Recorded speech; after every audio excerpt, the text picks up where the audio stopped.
Alright, folks, so you guys know a fellow by the name Dave Rubin. Now, we've been talking about Mr. Dave Rubin quite a bit lately. It just seems like there's been a lot to talk about Dave Rubin as of recent.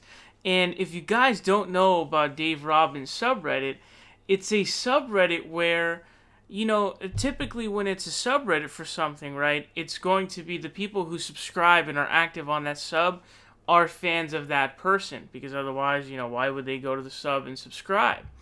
Now, this subreddit, on the other hand, is a mix between, I think, a foundation of people who were originally fans who started to hate on him, but it really started to kind of grow and expand into basically Sam Seder, the Majority Report's audience, where Sam Seder and the Majority Report have done multiple videos on the subreddit. So, if you're not already subscribed to the subreddit, I recommend you check it out. It's Dave Rubin. It's actually pretty good.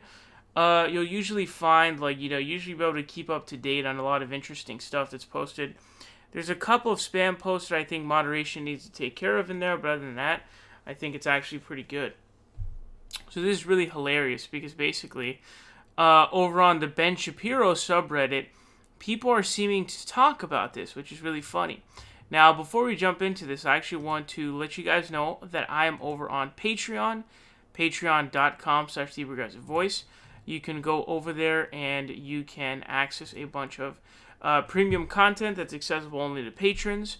Got a video on the lunatic Nico House and his Tulsi defense against TYT, and Sam Harris and David Pakman, and some more Nico House stuff, and some Destiny stuff. Kyle Klinsky, etc., etc. It goes on and on. So go over there, check that out if you want to get access to premium content. Again, that's patreon.com/theprogressivevoice. Link to that will be in the description box down below. So go over there and check that out. Now, with that said, so basically, if you go over to this post on Ben Shapiro, which was posted on the Dave Rubin subreddit, it says, "I don't think Dave Rubin is for people who like or respect Dave Rubin." And it has like a little bit of a screenshot here.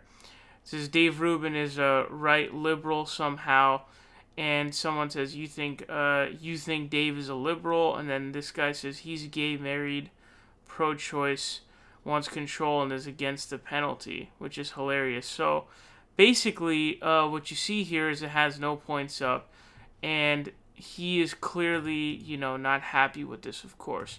This comment's really funny because it actually points out quite a bit to me here. This post says, "It's not. I subscribed there for a day or three because I wanted to see posts about Rubin and discuss what Rubin was discussing, but literally everything in that sub is anti-Rubin. Speaking anything pro-Rubin will get instantly downvoted for the most part. Just another sub that's been taken over but the left.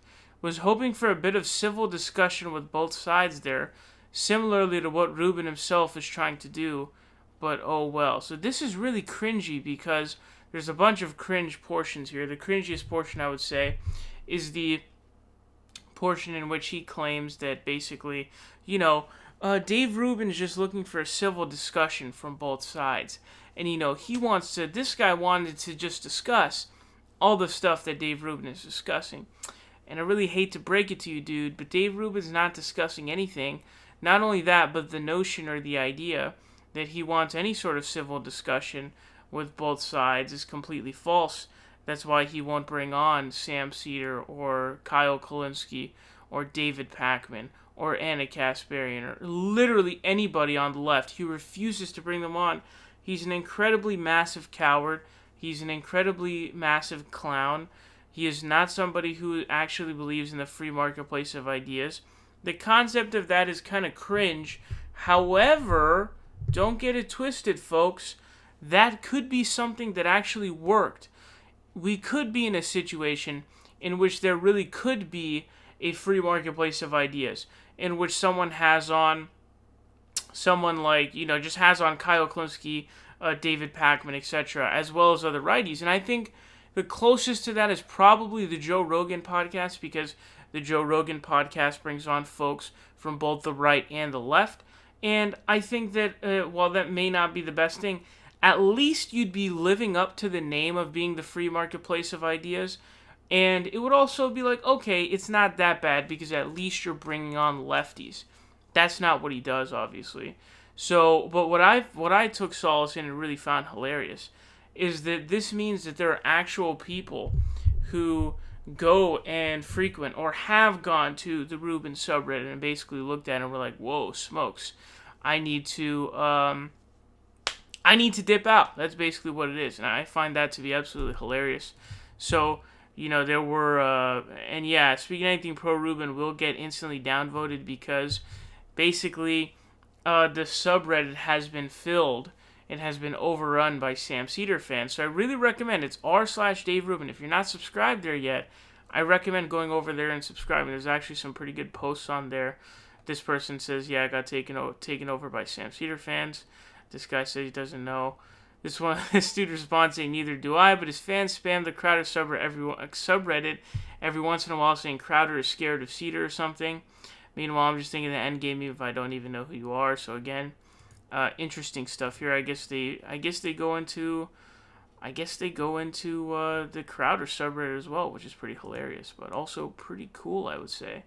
Also, if we just take a look over here at Dave Robbins' social weight statistics here, his channel's starting to bounce up a little bit again now that he's like really active again, and the Tulsi Gabbard interviews really helped his numbers a lot. So he's now at 2.924 million on the month, 20K subscribers. So as you can see here, the numbers are really they're exponentially increased immediately after the posting of the Tulsi Gabbard interview. The Tulsi Gabbard interview has like over 320,000 views. So that performed quite well. Conservatives really like Tulsi Gabbard for some reason, mostly because she panders to them. So that performed very well. It got a lot of love from the conservative fans, got a lot of views, and I guess a bunch of subscribers came from that as well.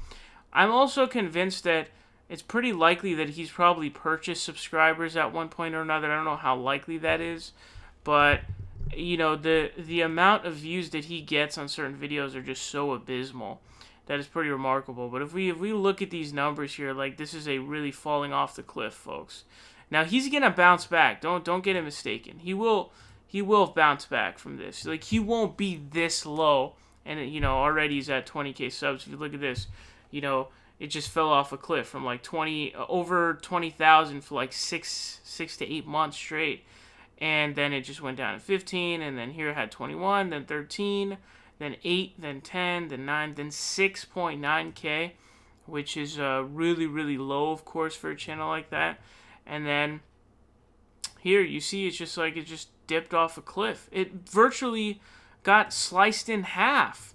The views per month essentially got sliced in half, which is very, very significant. Losing 50% of your viewership is like really, really significant, folks. But if we are to just take a little quick look here over at this video listing right here. As you guys can see, if we can look at these right here, the only videos that have any sort of views that are any sort of recency are basically his priceless reaction to the Jeffrey Epstein news. Basically, he does this thing where he's like really lazy. He goes on a retreat every year in the summer. So I don't know if it's a retreat or he calls it his getting off the grid. And he doesn't pay attention to the news at all because basically it's not doing any work, which is what he loves to do. He's a very lazy guy, of course. And he came back and I guess he had some crazy reaction. And then the Tulsi Gabbard videos, I explained to you, wow, it's 362, not 326. That's even more, folks. And I think the number will most likely continue rising a little bit, but as I explained to you folks, conservatives really like Tulsi Gabbard, so that's going to continue to grow. But if we look at these two videos with this random guy named Aaron Brown, these videos have 18K and then 10K. So what this tells you is, guys, he relies on about 3 people, okay, 3 people to do interviews with to get him good views. And if he doesn't get those 3 people, he gets nothing. Those 3 people, actually, it's actually more like 2 people now. But if you look at the sort of total history, it's like 3 or 4 people The 4 people who have really gained in views are Milo, Jordan Peterson, Ben Shapiro, and Sam Harris. Sam Harris kicked it off. Milo kept the ball rolling. And then, Ben Shapiro and Jordan Peterson became the gravy train. They became such a gravy train. Dave Rubin would have them on at the same time to get so many views. And he hasn't had either of them on in a long time. So the view counts just aren't very good. Like this video you see down here. That's titled The Truth About Gene Editing. Has 8.9k views. I mean, that's just pure insanity. 8.9k is incredibly abysmal. So nobody cares about like these random people, and these are horrid views. So the point I'm trying to explain to you is, without those people who are his gravy train, Jordan Peterson and Ben Shapiro, his channel is going to just continue tanking. Now, he did join up with the Blaze, and people are wondering if that's going to boost his viewership. That's not going to boost his viewership at all, folks. I think that's just going to be an extra revenue source for him, because the Blaze partnership is not going to be something that like reroutes any sort of viewership to his channel. That's not going to happen. So that's not going to do anything, certainly. What is Dave Rubin going to do from here on? I don't know, because he got the Tulsi Gabbard interview out of the way. I predict he'll bring on one of the 2 people that I explained to you that are the gravy trainers, that being Jordan Peterson, if they're still friends, and Ben Shapiro, if they're still friends. So, Dave Rubin has a history of using people when they're popular, then ditching them when it becomes inconvenient. Case in point, Sam Harris and Milo. So, he's probably doing the same thing with them, but they haven't fallen off yet, though. I don't hear much about Jordan Peterson anymore, but it certainly would be wrong to say that he's dropped off. I just haven't heard about him in a while. And Ben Shapiro certainly has not dropped off. His sort of credibility has gone down a lot in the minds of the people due to the BBC interview where he stormed out, as well as the clip of him saying that people won't be affected by climate change because if there's rising sea levels, they'll sell their homes and move. All of those things sort of compounding really have been bringing him down. So I don't know what Dave Rubin is going to do here, but I have to tell you, it ain't looking good.